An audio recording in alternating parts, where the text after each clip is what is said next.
Kaya huwag tayong mag-aakala na makakatanggap tayo ng the spiritual gifts if we didn't know who is Jesus in our life.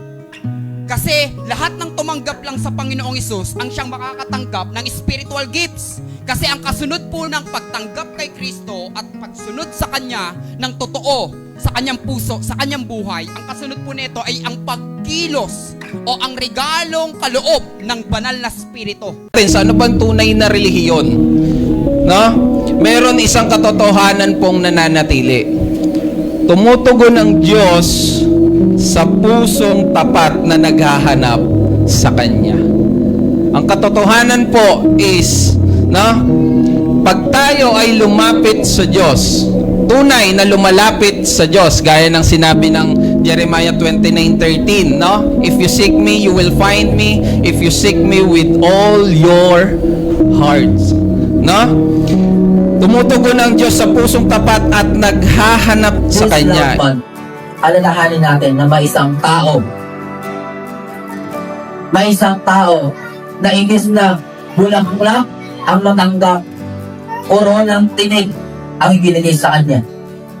This love month, alalahanin natin na may isang taong imbis na matamis na tsokolate ang matanggap, isang maasim na alak ang ibinahin sa kanyang mga bibig.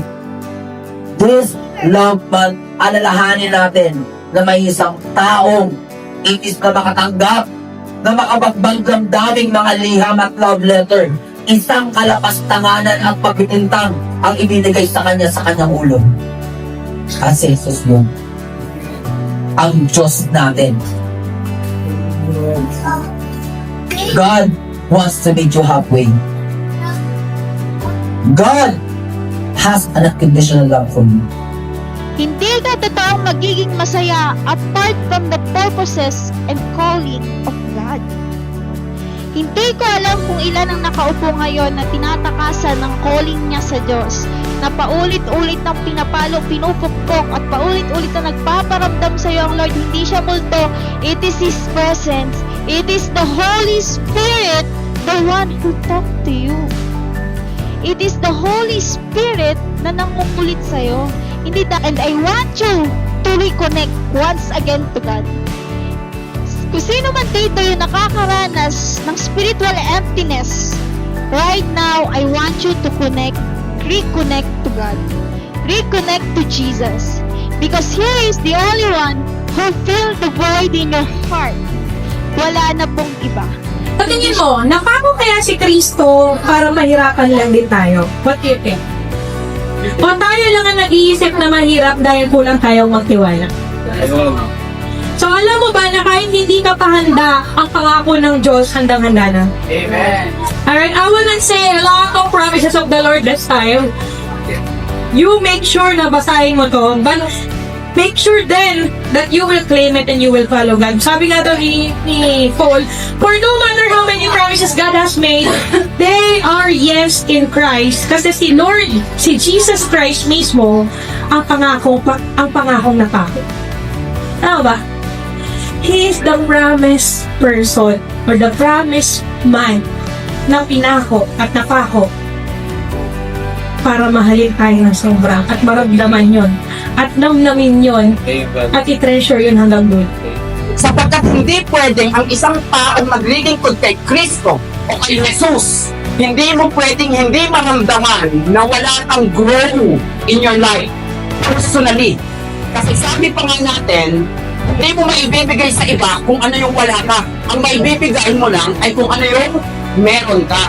Kaya pag wala ka si Kristo sa buhay mo, to be honest with you, hindi mo pwedeng ipasa sa iba si Kristo kung sino siya, kung hindi mo pa siya totoong kilala. Magbasa tayo ng Biblia. Yung iba, takot maging religyoso. Yung iba, pasimba-simba lang ng patumpik-tumpik. Yung iba, pagdasal-dasal lang ng patumpik-tumpik. Ayaw nila maging religyoso. Ang katwiran nila, sapat na may paniniwala naman ako sa Panginoon. Kilala ko naman kung sino tagapagligtas ko. Si Solomon nga na faith, may wisdom na yun. Ikaw pa kaya na patumpik-tumpik lang sa pagdarasal? Ikaw pa kaya na patumpik-tumpik lang sa pagsisimba? Ikaw pa kaya na patumpik-tumpik lang sa pagsunod sa Kanya? Napakamakampante mo naman.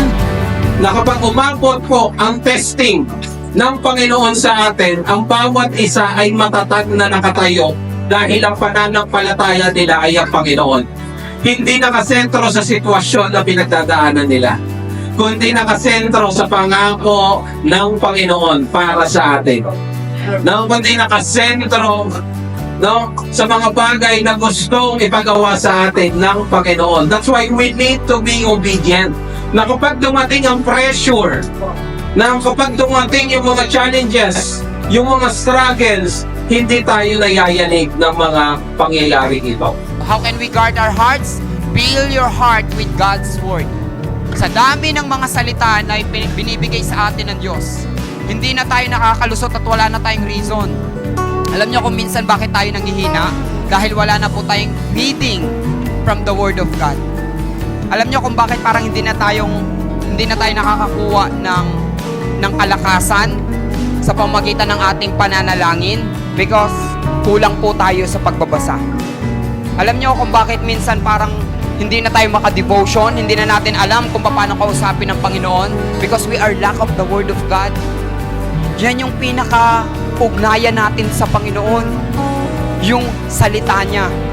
Kapag hindi tayo nagbabasa, mga kapatid, kapag hindi natin inaalam yung kalooban ng Diyos, hindi natin kilala ang Diyos. Hindi natin alam kung ano yung kalooban niya.